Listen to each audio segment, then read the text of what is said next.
Welcome, everyone, and thank you for joining us for today's important and timely webinar on cybersecurity and fraud prevention.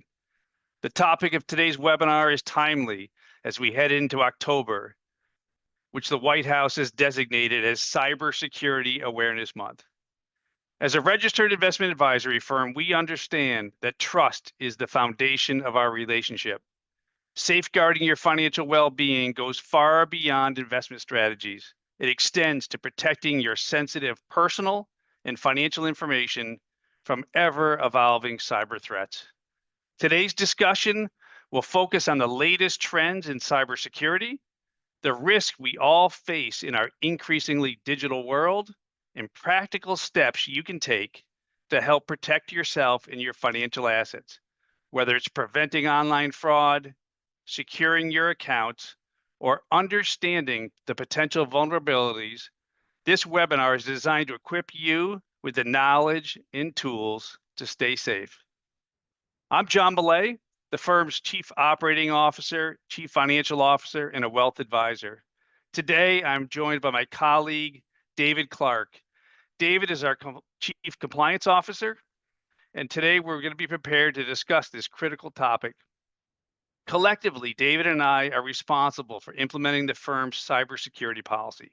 An important part of that program is to help educate our clients on the cybersecurity risks and steps you can take to mitigate those risks. In today's webinar, we're going to cover the following topics: cybersecurity and fraud in the financial services industry, some common fraud scams, and how to proactively defend yourself, what to do to protect yourself, and more importantly, what steps you should take if you do fall victim. Dave will also touch on some cybersecurity safety tips, and at the end, we'll provide some additional resources. Now, the purpose of today's webinar is not to create fear. There's risk in many aspects of our life, and this is no different. The purpose of this webinar really is to increase your awareness, because like any risk, if you're aware of the risk, you can take proactive steps to mitigate and to protect yourself. Also, we want to talk about what are some of the common themes so they can act as red flags. So if you see those themes, you'll have alarm bells going off in your head, and maybe you will get your back up a little bit in your guard to help prevent and spot any potential fraud activity. And also, like any risk, you should have a plan of how to respond in case that comes to fruition. Like anything, when you're in the throes of a fraud, that's not the time to be first thinking about how to respond. It's good to develop a plan proactively. So let's talk about how big of an issue this is. It is a big issue, and it's just growing. The Federal Trade Commission and FBI report that between $10 and $12.5 billion was lost to fraud in 2023 alone. That is a huge issue. The FTC also received fraud reports from over 2.6 million consumers last year. So this is an area where many times people think of cybersecurity and fraud as, well, that's somebody else's problem. The fact is, it's more and more people are being impacted. Probably people you know, yourself may have been a victim, or friends of yours. Investment fraud continues to grow with $4.6 billion losses reported in 2023. And we'll talk a bit about investment fraud next. The FTC reports that the phone is still the most common contact method for scammers. In Dave's part of the presentation, he's going to talk about steps you can take to identify fraud and protect yourself. But that phone, that smartphone that we've grown to love and rely so much upon, is really the touch point that many fraudsters use through text, through phone calls, through emails. So it's extra important to be aware of that and have your guard up. And cryptocurrency and bank transfer payments remain the top payment methods for fraud. And we're going to talk about cryptocurrency. Cryptocurrency has gotten a lot of exposure recently. And as you're going to see, it's a big part of how fraud is carried out. Now, that doesn't mean you should have a total fear of cryptocurrency. There are many valid ways it's used, but I think you're going to see that many times it's used in investment fraud, and it's one of those things that should be a red flag. So in the financial services industry, like many industries, is susceptible to fraud. 69% of corporate executives expect fraud and financial crimes to increase. We're seeing the concern and use of AI to make fraud scams more sophisticated.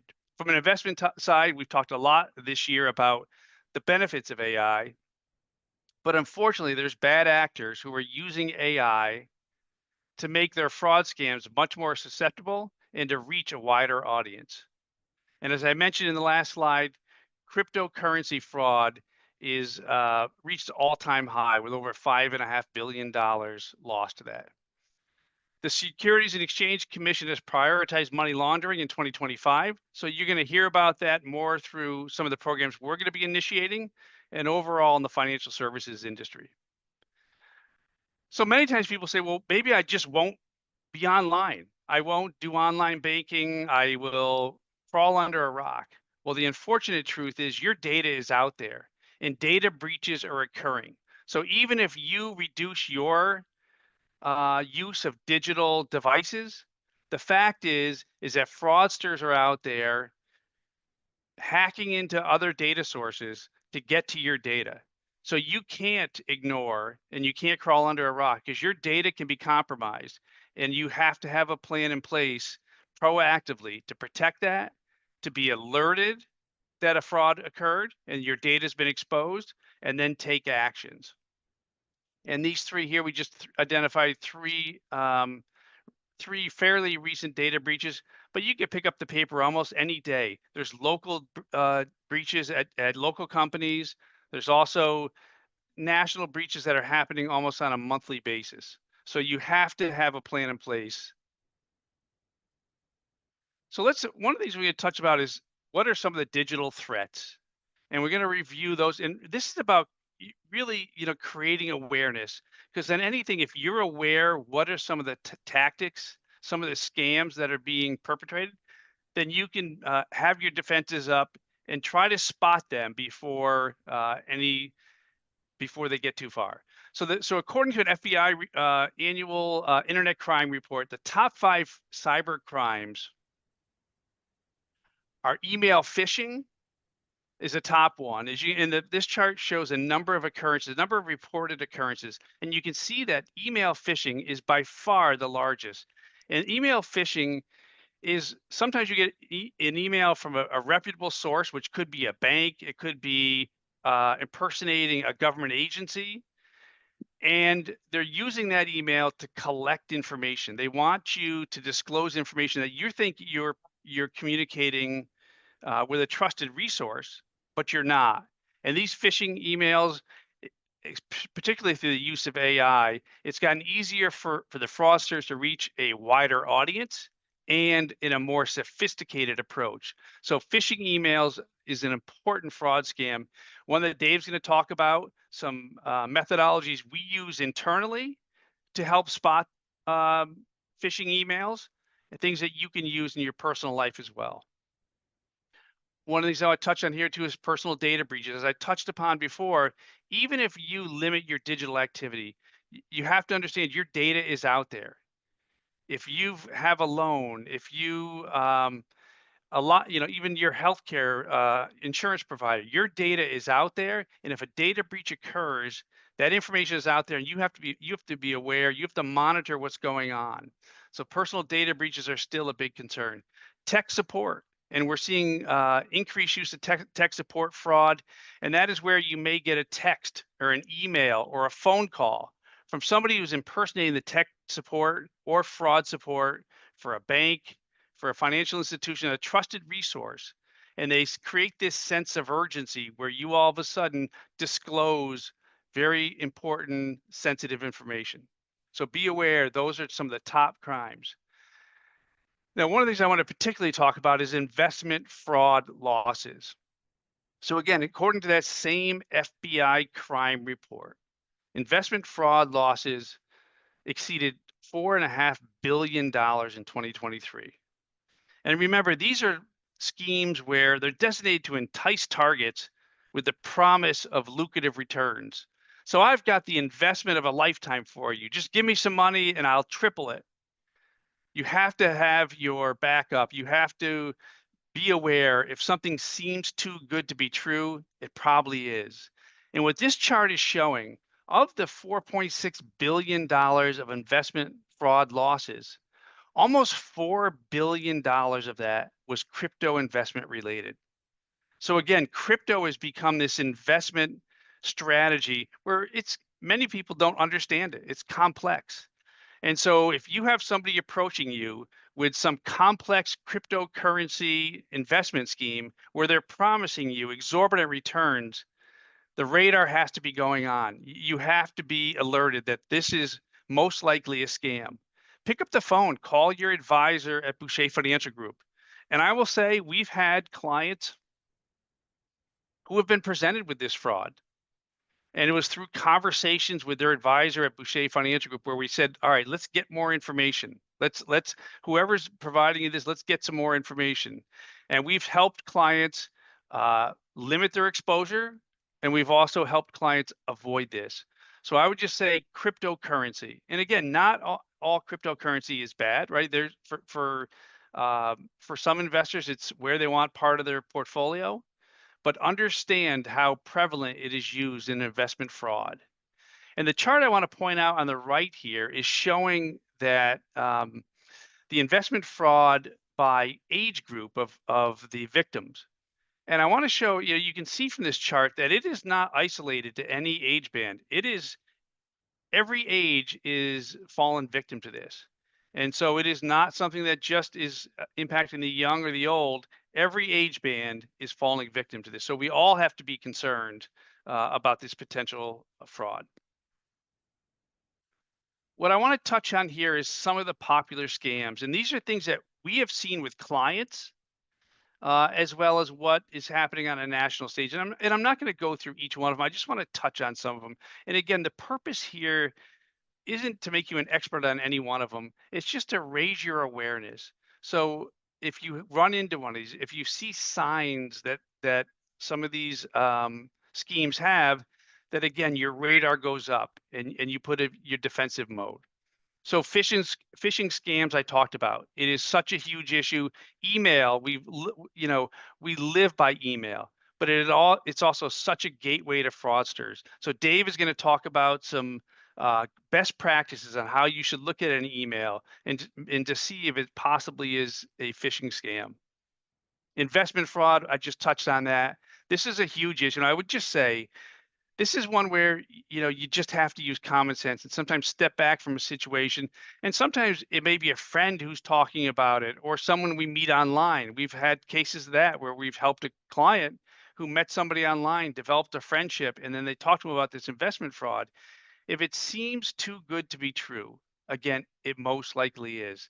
But I would say if you're not sure, pick up the phone. Even though it has nothing to do with our firm, your investment advisor will talk it through with you and help you evaluate, does this make sense? Government impersonation is one we're seeing an increase of, and particularly in an election year, I think we can expect to see more. And this is where you're getting a phone call, a text from somebody who's saying they're with the IRS or the Social Security Administration, and they may be claiming you owe money. And if you don't act right now and give credit card information or bank information, they're going to freeze your assets. The IRS, the Social Security Administration are not calling you. So here you just have to hang up. And Dave is going to talk to you about some of the steps you could take. But if you get a call like that with this sense of urgency, somebody, pretending to be an IRS agent or Social Security, again, your radar should go up. This is most likely a potential scam. We've also seen business email compromise, clients who have businesses and their email was compromised. And all of a sudden emails are then being sent out from their email address asking for money. It could be sent to vendors, asking them to change where they're paying bills. So again, maybe through the email compromise, they get a hold of accounts receivable list. They send an email to all clients saying, instead of saying your payment here, we've changed our lockbox. Email, send your payments to this address. Be careful of that. Again, these are a highlight of some of the top ones, but Dave is going to talk about some of the steps you can take to really identify these scams and how to react. At this point of the presentation, I'd like to turn it over to Dave Clarke. Dave is now going to talk about your first line of defense. John, thank you. That was outstanding content. Very educational. So thanks for putting that together and presenting that. My name is David Clarke. I'm the Chief Compliance Officer here at Boucher Financial Group, and I've been with the firm for the better part of 4 years. So switching gears, John provided some education about some of the statistics behind cybersecurity and fraud, along with some of the most common types of attacks that we've seen here at Boucher Financial Group, just across the headlines. We're going to review some opportunities to empower yourselves and protect yourselves going forward against some of this fraudulent behavior in the digital world that we all live in. So first things first, we can't recommend enough to take action and enroll in an identity theft protection and credit monitoring service. These generally cost less than a cup of coffee per day, and it just provides that additional layer of security, and it's reviewing the internet. It's reviewing the quote unquote dark web. It'll even review your credit card statements. Again, for a relatively inexpensive price. The prevention that it provides is invaluable. Secondly, we also recommend adding multi-factor authentication on all of your financial accounts. So multi-factor authentication is, again, additional level of security where upon logging into your financial account, you'll receive a subsequent text message with a code that you'll enter into the vendor. So if we think about this from a practical application standpoint, John produced some really good slides just about the amount of information that's out there. Anthem had a problem.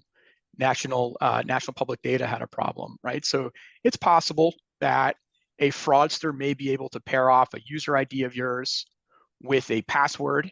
However, with multi-factor authentication, is it possible that the fraudster has your user ID, your password, and then also has access to your text messages?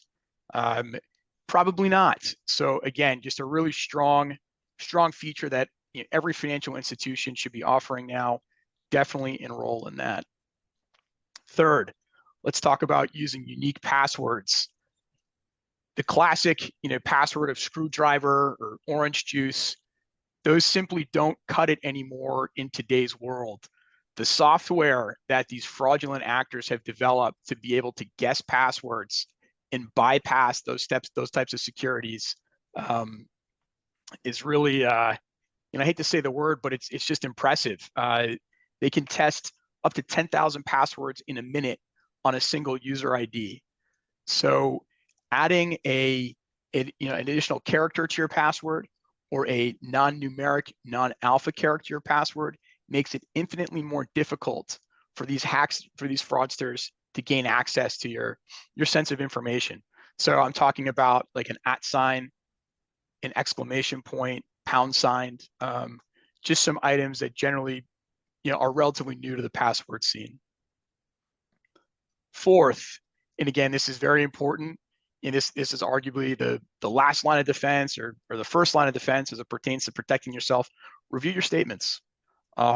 Generally, these come out kind of mid-month on a monthly basis. And again, if you see something, escalate it immediately. Additionally, the credit bureaus, they're obligated to release at least one credit report on an annual basis, free of charge to all consumers. And one feature that I think has kind of helped me at least is just enrolling in online mobile activity alerts, specifically for any credit cards that you use on a consumer basis, right? So if someone is fraudulently using your credit card to make purchases, you'll receive a notification on your phone, which that time difference of getting those notifications in real time can make a tremendous difference in preventing the fraud. Fifth, let's talk about email. So John made a great point before. Email is part of our life now. We exchange all sorts of things via email. Don't send sensitive information via email. Gmail, Yahoo, Hotmail, whoever it may be, I would consider those types of services to be unsecure. You very well may receive what are called encrypted emails from some of your financial service institutions.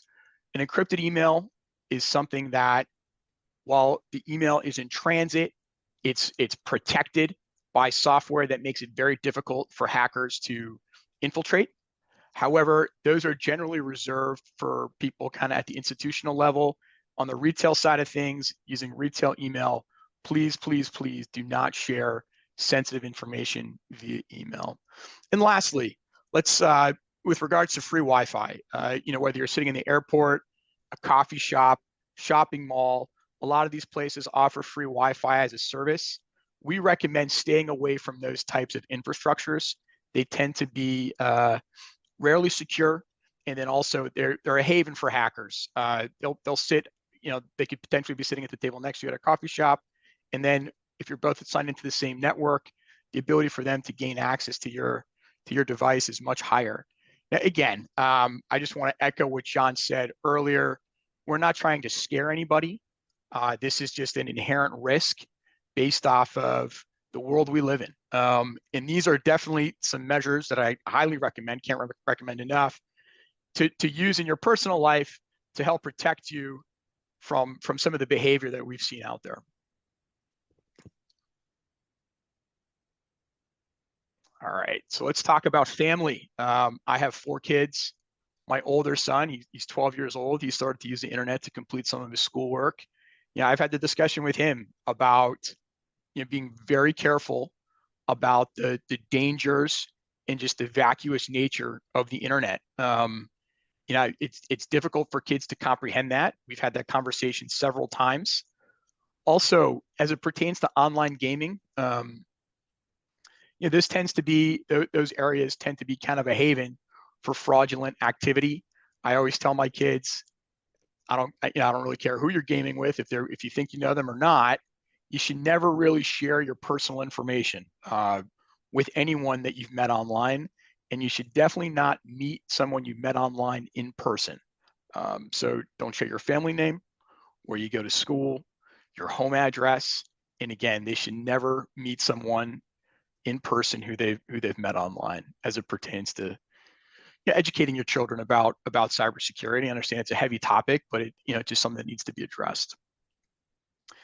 And then kind of on the opposite side of the spectrum, having conversations with your parents or elderly relatives about cybersecurity. I understand that these are difficult conversations to have, and oftentimes, the people are concerned about, if the conversation comes off a little bit too forward, they may accuse you of passing judgment on them. I think encouragement is always helpful as it pertains to, talking to elderly parents and offering advice.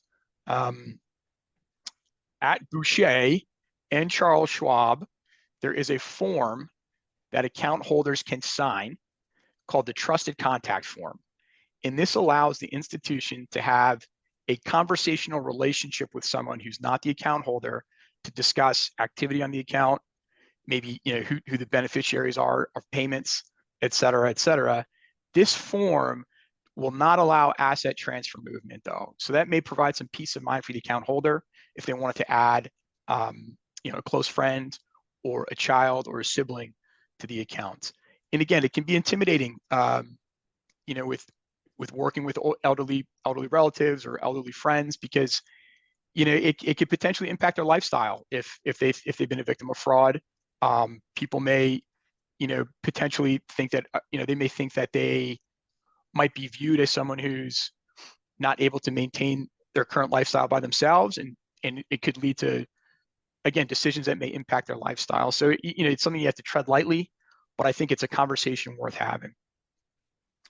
So on to the next slide. Let's talk about, you're in the throes of, you've been targeted by a fraudster. You're kind of in the throes of a scam. How should we behave? How do we need to react to a situation like this? So as John discussed in his presentation, most scams are perpetuated through phone calls, text messages, and emails. When you answer a phone call, most likely the fraudster is going to tend to project urgency in their voice. They're going to impersonate a person of authority, whether it be a company that you deal with, IRS, the FBI, or they may be impersonating a relative saying that they've gotten into trouble and they need money urgently. I think the thing to do here is kind of take a deep breath, right? Take a step back, almost detach from the situation, and really assess, like, is this happening? Is the IRS really calling me demanding payment immediately, or else they're going to garnish my wages? I have to think, no, they're not. I mean, I can say that with 99.9% certainty. The IRS does not call people over the phone with threatening tones. Same thing with any reputable company. Best Buy, Visa, MasterCard, all these huge firms. They're going to put something in writing if they need something. If they're questioning a bill or they're expecting compensation, that's going to come in writing, most likely via certified mail. Again, so just take a step back, kind of slow down. All right, and then move on to step 2. Right, let's cut this off at the head. Hang up the phone. Right, so if someone's telling you that I'm calling from so and so, you owe me money, you got to pay me right now. Hang up the phone and return the call at a known number associated with whoever's calling you. Right, and we recommend going to that company's website, or or getting a piece of letterhead from that company and using that. We've seen instances where people have used Google to find a phone number, and it winds up being a fraudulent phone number. And again, with the advent of AI, with the ability to replicate voices, please just consider the situation.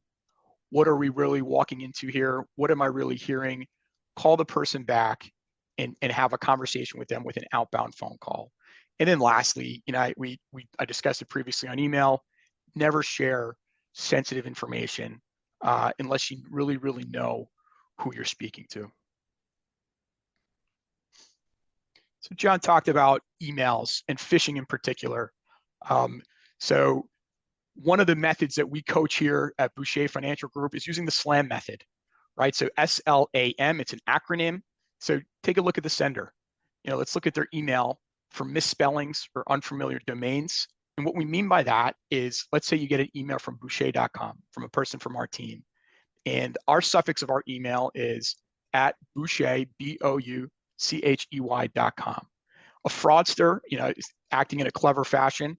He would transpose maybe the U and the O, and he would create an email suffix that's spelled BUOCHEY. To someone who's moving quickly, that may look exactly the same, but just slow down when you're receiving these kind of unexpected emails. Links in an email. If you weren't expecting an email, don't click on them. What you can do is you can take your mouse and you can hover over the email and ensure that what the link is actually displaying in the email is actually the URL that you'll be traveling to should you click it. Attachments. If you receive an unexpected email from anybody, right, and it's got an attachment in it, call that person. Hey, I just received an email from you. I just want to make sure you sent this. Just to triple check. These attachments, they do a great job at disguising them, and they could definitely contain malware. And then lastly, look at the message. With the advent of AI, a lot of fraudsters now have the ability to make the grammar and the spelling sound much more familiar. However, urgency in emails generally are not going to come from legitimate companies. We rarely see a company applying pressure to make quick, hasty decisions to make payment. Make a note of the details of the interaction that you've had with the fraudster, and then also just be sure to share the word. Tell other people what has happened to you. We just want to raise as much awareness as possible about these types of issues.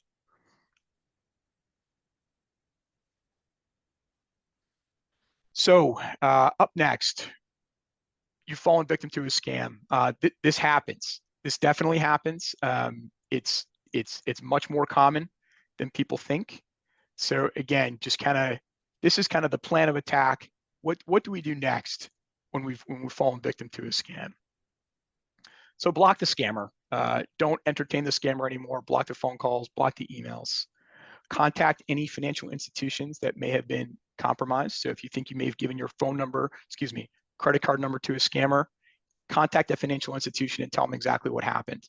More often than not, these large companies, they have teams of people who are prepared to deal with situations like this.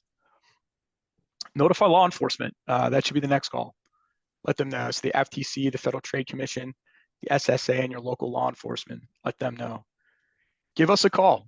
We have internal controls that we like to apply to all accounts that have been victim of fraud. We'd like to know. Oftentimes, these fraudsters, they can create a web, and if they can get access to one account, then maybe they can get access to another account. And we like to be educated about people that have had this problem. And then also, when we're giving presentations like this, we want to make sure that people are educated about any new types of fraud that we're seeing just in the cybersecurity world. Tell your credit monitoring services, definitely change your passwords if any passwords have been compromised. If you do a lot of business on a computer, bring your computer into a trusted computer store. Best Buy, I think, does a great job. There are other local stores that you can bring your computer to. They'll run a scan and they'll clean out any viruses that may be in there. And then also, continue to monitor your accounts. Look at your statements, look at your activity. So our primary custodian here, our main custodian, our biggest business partner is Charles Schwab. And so if you feel as though that your Charles Schwab account has been compromised in any way, shape, or form, call us. Call us right away. And we have a direct line into their identity theft team. The three parties will get on the phone and we'll figure out a plan. If we're not available, the Charles Schwab identity theft team is available every day around the clock. You can call them domestic, the 877 number, or internationally. Call them at that call them. They will be available for you, and they have a team of professionals that can handle these situations. If you feel as though the Schwab account's been compromised, change your password. That tends to be the first point of attack for fraudsters. And if you haven't already done so, we are big proponents of multi-factor authentication. It really does add a second level of security that makes it much more difficult for fraudsters to gain access to your account. And I understand that these sound like they're basic procedures, but they really do make a difference, especially if you're acting in a timely fashion. So again, call Schwab if we're not available. They have a group of people there that are very professional, very well trained. Change your password and enable two-factor authentication.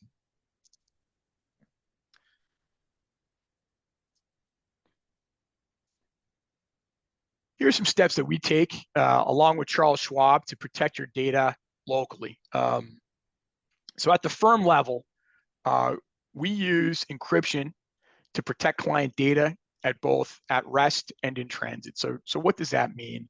We have subscriptions to software that is very highly rated in terms of their ability to, I don't want to use the word scramble, but really they create like a maze that makes it very difficult for fraudsters to gain access to any of our client sensitive information. We use this software to communicate securely with our clients via email. And then also when we're just storing documents locally, we leverage this software. We train on a weekly basis for cybersecurity. Every Thursday, a new training is released to all the members of our firm, and everyone's expected to complete that. Really, there's not a week goes by that we're not doing something just with regards to cybersecurity, whether we're training on it or having a discussion about it. We take it very seriously. We use when we're communicating with our clients, we're going to use encryption if there's sensitive information in any emails. And then also we have a few different secure portals that we'll use to trade information with clients, whether it be collecting statements or sending out reports. We have a strong IT partner designed to implement the plan if we ever if there ever was an issue here. However, we just work with them consistently just to make sure that we're as current as possible with what they're seeing, out in the cybersecurity space and to make sure we're prepared as well. And then multi-factor authentication. Again, I can't stress it enough. We use multi-factor authentication across all of our softwares to make sure that people are secure when they're logging in. And then Schwab, they take cybersecurity very seriously as well. I hope we've relayed that to everyone on this call, but they use multi-factor authentication. They have a dedicated fraud team that we've touched on. It's open 24 hours, 7 days a week. They use device recognition software to make sure that when people are logging in, it's coming from a trusted device, and if it's not a trusted device, that gets flagged. And then they also, they have fraud detection tools that on an institutional level just aren't available to regular people. They have the ability to detect IP addresses where people are trying to log in from, et cetera, et cetera. So again, both the Boucher Financial Group and Charles Schwab, they really, really do take cybersecurity seriously. Thank you, I'm going to Dave. hand it back. Yep, absolutely. Go ahead. Appreciate that, Dave, going through all that. And and I do know that some of this may seem a little dry, not as exciting as our quarterly investment update webinar, but this is important stuff. I mean, there's no question. We try to show that it's a real concern, a growing concern, but again, not one you should run from. It's just be prepared, put an action plan together, take the proactive steps up front that Dave talked about. In this slide, next few slides, which I'm not going to go through here, but this copy of these slides will be uploaded to our website. We just have some additional resources, including some checklists from our custodian, Charles Schwab. I would just say, here we are going to be heading into Cybersecurity Month in October. Most of your financial institutions are going to be pushing out cybersecurity tips and data. I would just say be a good consumer. Consume it all. The more you know, the better. And so, I want to appreciate you. I thank you for joining us today for this. It's an important conversation. It's not always the most fun conversation, but it's important because cybersecurity is a concern for all of us, not only as us as a business, but also you as individuals. So we encourage you to stay vigilant. And reach out to us, though. If you have questions, concerns, right? Reach out and let's talk. Our commitment to you goes beyond managing your wealth. We're here to ensure your security in this digital landscape. So once again, I want to thank you for joining us today and hope you found this information helpful. Thank you.